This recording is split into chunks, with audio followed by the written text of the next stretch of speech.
안녕. 안녕하십니까. 네, 면접 와주셔서 감사드립니다. 자, 드디어 면접이 시작됐습니다. 그래서 커리어 골이 어떻게 되시나요? 가볍게 말해서 문제 해결한 사례를 좀 그러면 말씀해 주시겠습니까? 근데 어떤 계획이 있었고 어떤 돌발 상황이 있었나요? 좀 더 구체적으로, 그래서 조금만 더 구체적으로 좀 말씀 부탁드립니다. 80점? 오, 네. 진짜. 문제는 많은 면접자분들이 80점 정도를 받습니다. 아하.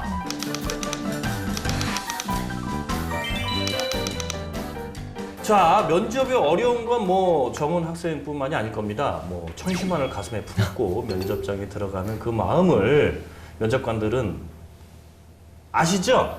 예. 잘 알죠? 예. 힘들고 어렵지만 꼭 넘어야 할 산이죠. 면접에 대해서 우리 취업 준비생들은 뭘 궁금해하고 있는지 먼저 이야기를 들어보도록 하겠습니다. 안녕하세요. 캠퍼스 특파원 정호정입니다. 취업에 있어 마지막 관문, 바로 면접인데요.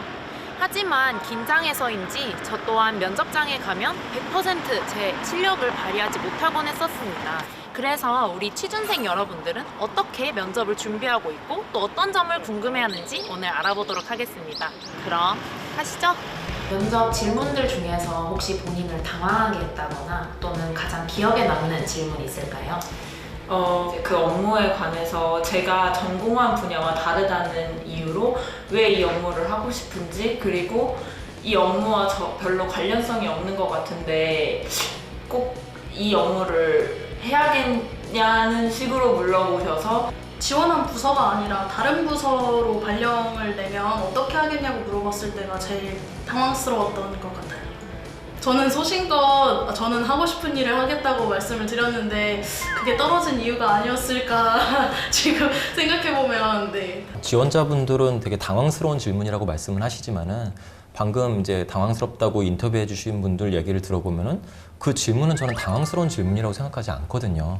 왜냐면은 정말 이 직무에 관심이 있는지, 전공이 틀린데도 불구하고 면접장에 부른 이유는 분명히 이분이 어느 정도는 충분히 기본적인 요건은 충족된다라고 판단을 했기 때문에 그 면접장까지 부른 것이었고요.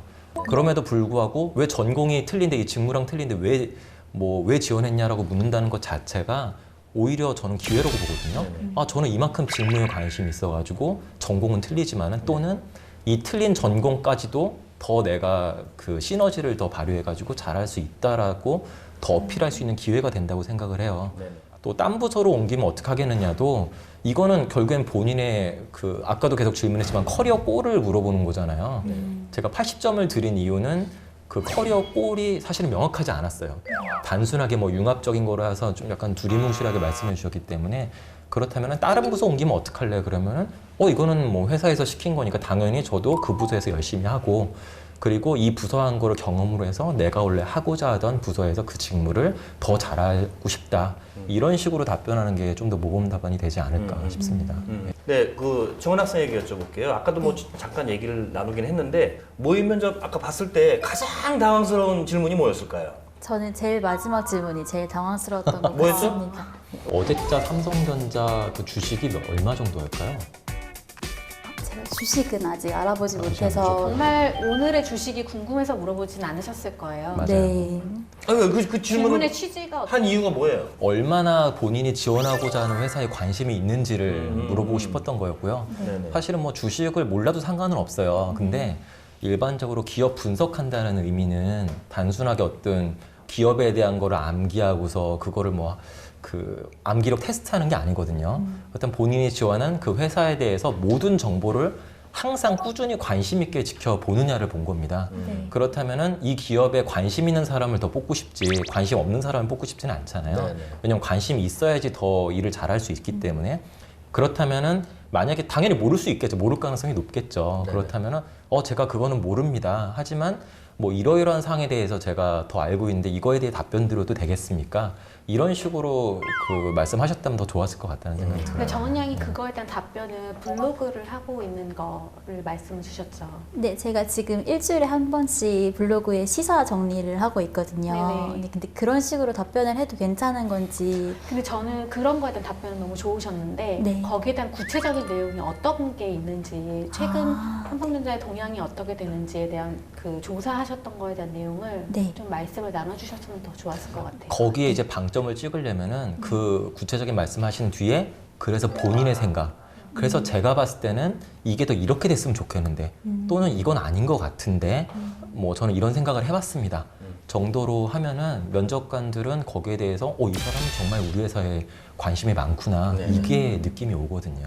그 옆에 면접 보는 분의 의견을 갑자기 반박을 하시고 제 의견을 갑자기 너는 어떻게 생각하냐라고 갑작스럽게 저한테 질문을 주셨을 때가 가장 곤란했던 것 같습니다. 제가 대답할 거라는 생각을 하고 있지 않아서 제 대답 차례가 아니었고 그리고 그 내용 자체도 그분의 경험에 특화된 내용이었어서 가장 당황스러웠던 것 같습니다. 그리고 또한 제 의견을 피력할 때 옆에 분에 대한 의견을 어떻게 이야기를 하면서 얘기를 해야 될지도 고민했던 부분 같습니다. 어떻게 일종의 그것도 압박 면접이고요. 압박 면접. 예, 결국에는 항상 그 면접장에서는 다른 사람들한테 질문이 간다 할지라도 계속 집중을 하고 있어야 된다는 얘기죠. 네네. 예, 그렇다면은 뭐 면접관은 의도적으로 나는 여기에 대해 생각이 틀린데 너는 어떻게 생각하냐 이렇게 한다면은 소신 있게 본인 생각을 논리적으로 말하는 게 중요하지 거기에 당황해가지고 또 괜히 뭐 버벅거리고 이러면은 오히려 더 안 좋은 인상을 줄 수 있습니다. 먼저 답변을 했던 분의 대답이 나의 의견과 동일하다고 할지라도 그걸 똑같이 얘기를 하시면 안 돼요. 나의 어렵다. 답변이 네. 전에 답변자, 그러니까 전에 말씀하셨던 그 내용이랑 똑같아 하더라도 그렇죠. 나만의 스토리를, 나의 논리를 가지고 얘기하실 수 있어야 되거든요. 그러네요. 경쟁이니까 어차피. 예. 인간다운 세상은 무엇이라고 생각하는지를 질문하신 적이 있어요. 그래서 저는 그런 건 어떻게 대답해야 되지? 라고 되게 많이 고민을 했던 것 같고 그리고 그 같이 면접 본 사람 중에 누가 합격할 것 같냐고 물어보시더라고요. 그래서 자기 빼고 누가 합격할 것 같냐고 물어봤는데 거기서 다 경쟁자인데 누가 될 거라고 말을 해야 하지? 그런 부분도 되게 고민됐던 것 같아요. 정은 학생이 이 질문 들으면 뭐라고 대답할 겁니까? 그 직무와 관련된 실습 경험을 가지신 분들이 꼭 한 분씩 계시더라고요. 그래서 저는 그분을 아마 합격자로 고른 후에 그분과 함께 도전적인 자세를 가진 저와 같이 함께 한다면 더욱 시너지를 낼 수 있다고 답변을 할 것 같습니다. 그러니까 저라면은 아까 그렇게 그 질문을 하시면은 저를 뺀다면은 모두 탈락할 것 같습니다. 왜죠? 멋있는 네? 왜죠? 답변인데요. 저 이외엔 대안이 없습니다. 근데 자신감이야. 면접관이 네. 저런 질문을 하시는 이유는 뭐라고 생각하세요? 그걸 모르겠어요. 저. 정말로 이 친구가 여기 이 안에서 합격자가 누구일까를 쪽집게처럼 찝어내라가 아니거든요. 왜 그런 거예요? 이런 생각을 좀 들어보고 싶은 거예요. 왜 이 사람이 합격이라고 생각을 하는지. 근데 이럴 때는 좀 자신감을 가져도 된다고 생각을 하거든요. 예, 어차피 본인을 PR하는 장소이잖아요. 네. 예, 그럴 그러니까. 경우에는 본인을 좀 어필하시면서 본인에 대한 이미지를 각인시킬 수 있는 좋은 찬스가 될 수도 있을 것 같아요. 그럼 제가 잘한 거 아니에요 지금? 저는 좋아 보이고요. 면접관마다 틀리겠지만 좀 하지만 뭐 자신감을 피력하는 게 가장 좋겠죠. 저라면 이렇게 답변할 겁니다. 뭐라고요? 뭐 저를 제외하고 한다면은 뭐 따로 합격할 분은 없을 것 같습니다. 뭐 이런 식으로 네. 되게 자신감 있게. 오히려 막 그런 업무에 관련된 질문들도 당황스러운 질문이 많았지만 되려 막 취미나 이런 면에 있어서 그거는 왜 하고 싶어 해요? 그러니까 제가 춤 동아리 했던 경험이 있어서 그걸 썼는데 그 춤 동아리는 왜 한 거예요? 재밌었어요? 이렇게 되게 오히려 가볍게 물어볼 때 저는 더 당황스러웠던 것도 같아요. 그 사람을 알아가는 과정이기 때문에 단순하게 어떤 취미가 있느냐가 궁금한 게 아니라 그런 본인이 좋아하는 일을 얼마나 더 열정적으로 할 수 있는지 네. 좋아하는 걸 할 때는 얼마나 더 잘 할 수 있는지를 안다면은 이 사람이 그 지원한 직무에 대해서 좋아한다고 가정을 했을 때 그렇다면은 대하는 자세도 직무를 대하는 자세도 본인이 좋아한다면 더 이렇게 잘할 수 있겠구나. 네. 그것까지도 좀 염두에 두지 않았을까. 네네. 면접관마다 틀리겠지만요. 그러니까 뭐 제 생각에는 네네. 취미를 물어보는 그 질문의 가장 큰 핵심은 이 사람의 성향 파악이라는 생각이 들거든요. 예를 들어 해당 직무 채용을 하려고 하는 직무 자체가 세일즈 잡이에요. 그럼 세일즈는 약간 적극적이고 사람을 대하는 인터퍼스널 스킬이 있는 사람을 선호하는데 그렇죠. 뭐 취미 생활이 어떻게 되십니까를 물어봤을 때 저는 혼자 있는 걸 좋아하고 혼자 뭐 독서를 하는 혼자 생활하는 걸 좋아하는 사람은 이 직무랑 맞지 않거든요. 네네. 스트레스 내성 관련해서 스트레스를 쌓았을 때 이 사람이 어떤 식으로 스트레스를 푸는지 아니면 그런 취미가 제대로 안 돼 있다면 이 사람 그러면 스트레스를 어떻게 풀까? 거기에 대한 것까지도 염두에 두고 질문하는 경우는 많습니다. 여태 면접 경험들 중에 제일 망했다. 횡설수설로 대답을 한 질문들이 많은 면접일수록 제일 그런 후회를 많이 하는 것 같고요. 예를 들어 그리고 기업을 제가 지원을 할 때도 막연하게 취업을 하고 싶어서 지원했던 기업들의 면접은 대부분 그런 식으로 오히려 돼서 면접을 봤을 때 가장 잘 봤던 경험 좀 말씀해 주실 수 있나요? 제 얘기를 충분히 다 했다라고 생각했던 면접이 제일 잘 봤다고 생각이 들었고, 그리고 그 면접관님도 저랑 정말 대화를 하듯 제 이야기에 굉장히 진지하게 대답해 주시고 즐거워해 주셨을 때가 가장 기억에 남는 면접 순간이었던 것 같습니다. 그럼 조심스럽게 혹시 네. 결과는 어땠는지? 결과는 그냥 즐거웠고 우리 정원 학생 그 모의 면접 봤을 때 잘했다 싶었어요? 아니면 망했다 싶었어요? 전 솔직히 망했다 싶었습니다. 아, 망했다구나. 네. 왜 망했다고 생각했어요, 우리? 우선 저의 모든 것을 다 못 보여드렸다는 아쉬움도 남고 제가 준비한 이 기업에 대한 내용도 더 잘 전달하지 못하게 제 문제였던 것 같습니다. 우리 김성우 부장님께서는 아까 면접 보실 때 너무나 다정하시고 그렇죠. 이렇게 매번 이런 분만 나오지 않거든요. 다정하시고 근데 결과는 탈락이란 말이지. 네. 탈락이라기보다는 그런 분이 제일 무섭지 않아요? 그러니까 면접자 왜 그런 겁니까? 네, 면접자분들 입장에서 내가 면접을 잘 봤는지 못 봤는지를 판단하기는 굉장히 어렵습니다. 아까 인터뷰하신 분도 면접관과 되게 즐거운 면접을 보냈는데 결과는 좀 안 좋아하셨고, 또 반대로 굉장히 나는 망했다고 생각했는데 또 의외로 잘 결과가 좋을 수도 있고요. 그래서 그거는 면접자 입장에서는 굉장히 어렵기 때문에 본인의 준비한 것을 준비했다 하면 지식적인 게 아니고 그 두리뭉실한 얘기들이 아니고 정말 구체적인 내 사례, 그리고 이 회사를 준비하면서 정보에 대한 나의 생각, 내가 어떻게 기여할 수 있는지 거기에 대한 것들을 중점적으로 보여줘야 될 것 같습니다. 면접 잘 보는 사람들의 특징이 있다면 뭐라고 생각하세요? 약간 넉살 좋은 사람들이 면접을 잘 본다고 생각을 하는데, 저랑 이번에 같이 면접 봤던 분 중에 합격하신 분 이야기를 들어보니까 오랫동안 약간 아저씨들이 많이 오는 가게에서 아르바이트를 하셨대요. 그래서 면접관들이 다 그 손님들이다 생각하고 너무 편하게 면접을 봐서 잘 본 것 같다고 말씀을 하시더라고요. 저는 그 친구들의 가장 부러운 점이라고도 얘기할 수 있겠는데요. 긴장하지 않는 게 정말 가장 큰 특징이라고 생각합니다. 조금 긴장을 하게 되더라도 이제 겉으로 잘 표시가 안 나고 이제 자신의 목소리나 이런 거에 대해서 별로 흔들림이 없는. 이 점에 대해서 저는 개인적으로 100% 동의하는 부분입니다. 긴장을 하면 너무너무 아쉽고 그렇죠. 예, 긴장을 저도 하면 그런 내가 부분이- 준비했던 걸 다 보여줄 수가 없잖아요. 예, 다 보여줬는데도 긴장하면 못 보여준 것 같은 거야. 네. 그래서 막 자기 혼자 막 자괴감에 빠지고 막 그런 데가 있는데 어때요, 우리 정원 씨 같은 경우에는? 네, 긴장 어떤 부분? 때문에 답변을 많이 버벅거리거나 네네. 그러면 그 이후에 이 면접은 망했구나 하는 부분이 큰 것 같습니다. 네네. 근데 그 긴장이- 상황에서 예. 긴장을 안 할 수는 없어요. 맞아요.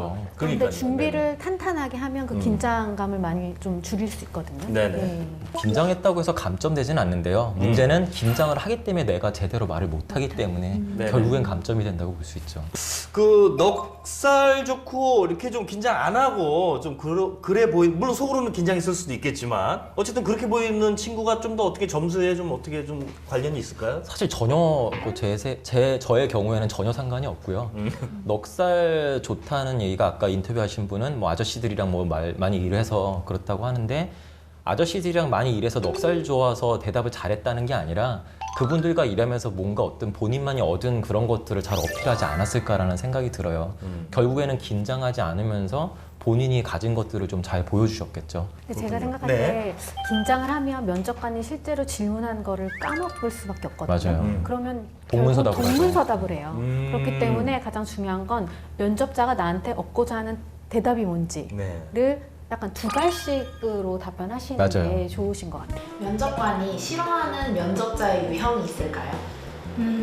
아무래도 면접도 대화이다 보니까 너무 자기 말만 하는 지원자를 싫어하는 것 같다고 저는 느꼈어요. 그러니까 자기가 준비한 대답만 하려고 계속 너무 길게 대답을 한다던가 아니면 질문한 거랑 상관없이 계속 자기 얘기를 하는 사람을 싫어하지 않을까? 개인적으로 굉장히 자기 주장이 심하게 강하거나 아니면은 이 친구 같은 경우에는 뭔가 너무 준비된 대답만을 계속 하거나 이런 식으로 하면은 좀 면접관들이 좋아하진 않을 것 같아요. 그러니까 자기 얘기하는 사람 아니, 딱 봐도 싫지 사실. 근데 예, 마이너스인가요? 어떤가요? MC님도 예. 본인 얘기만 하는 친구가 대화하기 즐거우신가요? 아니요. 똑같은 거예요. 네네. 그러니까 면접이 가장 중요한 건 소통이거든요. 네네. 면접관과 면접을 보는 후보자들이 서로 간에 얼마나 소통을 좀 잘할 수 있는지. 다른 관점으로 보면은 뭔가 면접관이 궁금해해서 질문한 사항에 대해서 본인의 얘기를 잘하면은 재밌게 하면은 저는 오케이인데 문제는 이게 장황해질 경우예요. 대부분은 그렇지 않다는 얘기죠? 네, 거의. 대부분은 그렇지 않고 자기 얘기하는 사람들. 정말 좀 컴팩트하게 본인만의 어떤 계속 말씀드리는 구체적인 얘기를 최대한 컴팩트하게 굳이 시간으로 따지자면은 뭐 시간 재지는 않지만은 모든 면접에 대한 답변은 1분 이내로 해주시면 좋을 것 같고요. 그러니까 그런 식으로 본인의만의 그런 에피소드를 계속 정리해 주셨으면 좋겠고 그렇다면은 이게 장황해지고 그 질문에 대한 다른 답변을 한다는 것 자체가 본인 얘기만 하는 걸로 들릴 수밖에 없거든요. 저는 공무원 시험을 2년 준비하다가 이제 기업 취직을 준비한 지는 얼마 되지 않았는데 이제 면접관 분들께서 왜 공무원 공부를 계속 하다가 이 분야를 지원을 했는지 그리고 그렇게 공무원 공부를 더 하면 될 것 같은데 왜 안 하는지 이런 질문을 하실 때마다 이제 어떻게 답변해야 될지도 난감하고 그래서 이렇게 공무원을 오래 공부한 친구들이 취직을 다시 한다고 기업 문을 두드렸을 때 이제 아무래도 기피하게 되시는지 아니면 이제 어떤 시선으로 바라보시게 되는지 궁금합니다. 지금 너무 안타까운 게 네네. 어떻게든 본인을 잘 포장하기 위해서 노력하는 것 같아요. 물론 잘 포장하는 건 좋은데 이런 공무원 시험 준비하다가 한 경우에는 그 뭐든지 포커스는 집중은 직무에 대한 집중을 해야 돼요. 공무원 시험 2년 준비하다가 어떤 일반 기업으로 돌릴 수 있잖아요. 사람이니까. 그럼요, 사람이. 공무원 시험 그게 되기가 쉽습니까? 어렵죠. 네. 잘 안 될 수도 있잖아요. 사람이니까. 그렇다면은 그냥 공무원 시험 안 돼가지고 내가 이 기업에 지원했는데요. 라고 하는 건 물론 팩트긴 하지만은 중심은 그게 아니라 자, 예. 예. 제 질문 드릴게요. 어떻게 말하는 게 가장 좀 합리적인? 그렇다면 맞습니다. 뭐 그래서 그 질문을 받았다면은 맞습니다. 계속 2년간 해도 안 돼가지고 제가 일반 이런 기업 귀사의 기업으로 내가 지원을 했는데 그 이유는 뭐든지 포커스는 직무입니다. 직무. 제가 항상 강조드리는 네. 이 직무가 마음에 들고 이 직무를 계속 하고 싶었기 때문에 물론 처음에는 그 가장 안정적인 걸 택하기 위해서 공무원 시험을 준비했지만 사실이잖아요. 네. 하지만은 근데 이 직무에 대해서 정말 하고 싶었고 오히려 공무원 시험이 안 된 것이 저는 이 직무를 위한 더 큰 어떤 그 기회라고 생각을 합니다. 네네. 이런 식으로 좀 반전 제 내려가는 것 생각에는 같아요. 네. 공무원 준비를 하면서 그냥 공무원 준비만 하는 게 아니라 거기 맞아요. 안에서 뭔가를 늘 배운 게 있거든요. 뭐 공무원 준비하면서 어학도 배우셨을 맞아요. 거고 컴퓨터 능력, 국사, 기타 등등등을 어쨌든 그 과정 안에서 뭔가를 배운 거를 내가 지원한 이 직무에 적용할 수 있어야 돼요. 정답이네요. 네, 그때 배웠던 이러한 직무, 비록 공무원에 되진 않았어요. 결과론적으로 그때 되지 않았지만 그때 허송 생활을 한 게 아니라 그때 배웠던 것들을 이 기업에 이 직무에 이렇게 적용할 수 있으니 다가 나와야 돼요. 맞아요. 정답이네요, 진짜. 역시 대표는 아무나 안 되네요.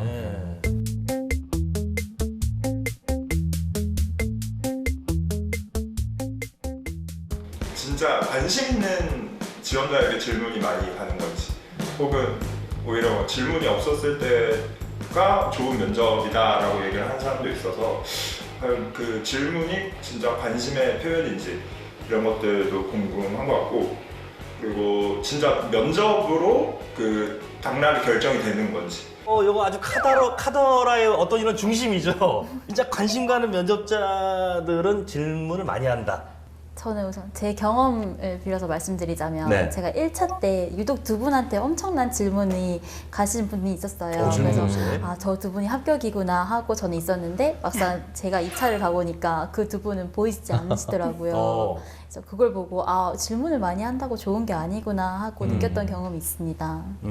맞아요. 그 두 가지 경우가 있어요. 첫 번째는 말씀하신 것처럼 질문이 많이 가는 이유는 정말 이 사람에 대해 잘 모르겠어요.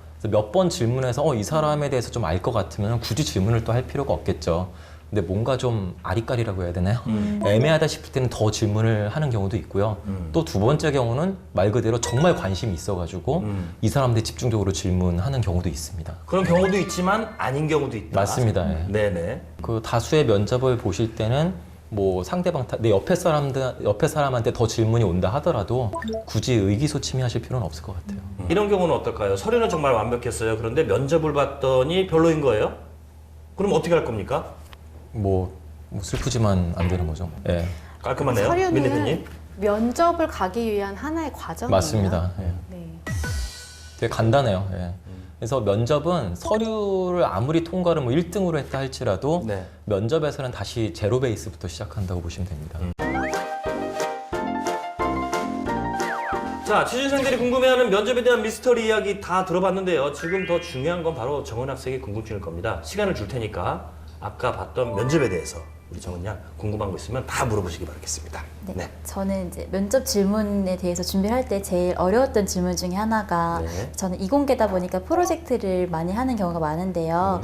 이때 성과를 좋게 냈지만 힘든 점이 별로 없던 프로젝트도 있는 경우가 있는데 네. 이럴 때 힘든 일을 여쭤볼 때 어떤 식으로 답변을 하면 좋을지가 저는 되게 궁금하더라고요. 힘든 일에 대한 정의에 대해서 좀 생각을 해봤으면 좋겠어요.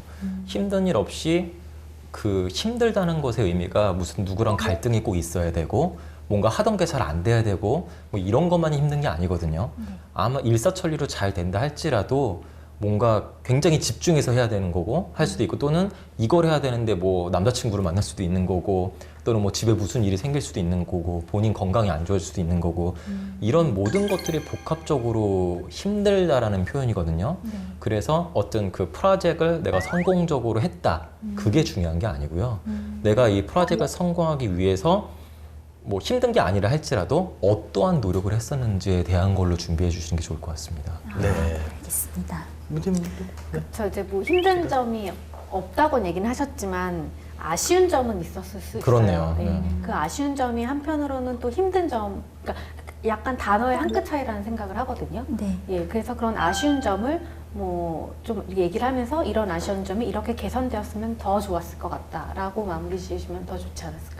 궁금한 거 그리고 있을까요? 또 네. 이제 면접 질문을 받은 후에 제가 답변을 시작을 할 때 보통 어느 분 같은 경우는 네, 그 질문에 대한 답변 제가 하겠습니다. 이렇게 시작을 하시는 분들이 있으시더라고요. 그래서 이런 것도 약간 태도 점수에 영향이 가는 부분인지 여쭤보고 싶습니다. 근데 사실은 그런 태도? 그런 태도에 대한 것보단 말씀하신 답변에 대한 내용이 더 중요한 맞습니다. 거라서. 예. 네. 그런 것들은 전혀 신경 안 쓰셔도 될 것 같고요. 물론 본인이 생각하기에 본인이 답변하기에 뭐 이런 질문에 대한 답변 드리겠습니다라는 그런 취임새를 넣는 게 좋다면은 그렇게 하시고요. 근데 그게 불편하시면 안 하셔도 됩니다. 개취죠? 예, 아, 개취죠, 개취. 네. 예. 전혀 영향 본인은 없습니다. 어떤 성향이세요? 네, 네, 저는 오히려 그 질문을 하려고 제가 더 버벅이는 성향이 있더라고요. 아, 그러면은 아예 그. 아, 그럼 하지 마세요. 예, 예. 네. 근데 다만 어떤 그 지금 뭐 서비스 업종이라든지 정말 어떤 고객과의 그 관계를 중요시하는 그런 직종이라 한다면은 의도적으로라도 그런 말을 더 하면 더 좋을 것 같기도 해요. 네. 근데 그런 서비스 업종이 아닌 이상은 대부분의 경우는 굳이 신경 안 쓰셔도 될 것 같습니다. 궁금한 점. 혹시 전공 질문에 대해서 질문이 들어왔을 때 만약에 답이 틀린 경우에는 자기가 이제 말을 하다가 그 틀린 걸 알았을 때 그대로 밀고 나가는 게 좋을지 아니면은 정정하겠습니다 하고 다시 처음부터 말씀을 드리는 게 좋을지 여쭤보고 싶습니다. 어때요? 그 정답은 정정하고 다시 말씀하시는 게 맞고요. 네. 왜냐면 그렇지. 어떤 그 팩트적인 사실을 말씀하실 때는 절대로 거짓말을 해서는 안 됩니다. 왜냐면 이미 면접관은 거기에 대한 전공 지식이라면 특히나 답을 다 알고 있어서 물어보는 것이기 때문에 근데 본인이 말하다가 이거 아닌데 하면은 제가 뭐 착각했습니다. 다시 요거를 좀 말씀드리겠습니다 하면서 빨리 그 수정하시는 게 맞습니다. 그렇죠, 그렇죠. 네. 그리고 또 추가적으로 혹시라도 모르는 것이 질문이 나올 수도 있어요. 그런 지식적인 측면을 물어볼 때는 그럼 모르는 걸 굳이 안다고 대답하시면 절대 안 되고요. 네. 모르는 건 모른다고 답변하시고 다만 관련된 이거는 제가 답변 드릴 수 있습니다 네네. 하면서 거기에 대한 거를 최대한 어필할 수 있도록 하시는 게 맞습니다. 네, 근데 어떤 후보자는 모르는 걸 모릅니다 해서 끝나시는 분이 그러면 있거든요. 절대 안 돼요. 그런데 비록 내가 지금은 모르지만 회사에 입사한 후에는 이 몰랐던 거를 어떻게 지식을 습득하거나 아니면 뭐 경험을 좀 더 배워서 이거를 좀 개선하겠습니다 라는 의지와 노력이 좀 들어가야 돼요. 아, 그런 필사적인 모습이 보여야 돼요. 예. 네. 그 모의 면접 봤는데 네. 어떻게 좀 고민이나 뭐 어떤 이런 좀 자신감이 좀 많이 붙으셨는지 궁금합니다. 네. 네, 평소 이제 모의 면접이라는 게 접해보기 힘든 방법 중에 하나였는데 이렇게 네네. 좋은 기회를 통해서 할 수 있게 되어서 너무 기뻤고요. 네. 그리고 이렇게 직접 인사 담당자 분들께 제가 네네. 그동안 갖고 있던 궁금점도 답변을 드릴 수 있어서 너무 네네. 뜻깊었던 것 같습니다. 알겠습니다. 이렇게 직접 이렇게 모셨는데 저희가 진짜 잘 됐으면 하는 정말 바람이 있습니다. 저희 우리 네. 취업비사에 직접 출연하신 분이 또 잘 돼서 성공하고 있는 뭐 얼마나 그게 참 보람이 있겠습니까? 또 지금 엄청난 그러려고 용기가 지금 여기 필요했을 그 거예요. 1년째 하고 있는 거잖아요. 맞아요. 예. 정말 잘 됐으면 좋겠어요. 그래서 합격이 되면은 여기 대본에는 뭐 커피, 콜 뭐 이렇게 돼 있는데 한우 쏘시기 바랍니다. 콜. 예. 조금 자금 압박이 오시면은 그 또 알바 능력이 또 있으시잖아요. 예, 그래서 자, 여러분, 취업 관문 중에 가장 어렵고 힘든 게 바로 면접일 텐데요. 뒤집어 보면 또 면접만큼 또 나를 잘 어필할 수 있는 시간도 없죠. 수많은 사람들 중에 나를 돋보이게 할 면접 스킬 잊지 마시고 성공 취업하시길 바랍니다. 취준생을 위한 방송 취업비사 다음 주에 만날게요. 안녕.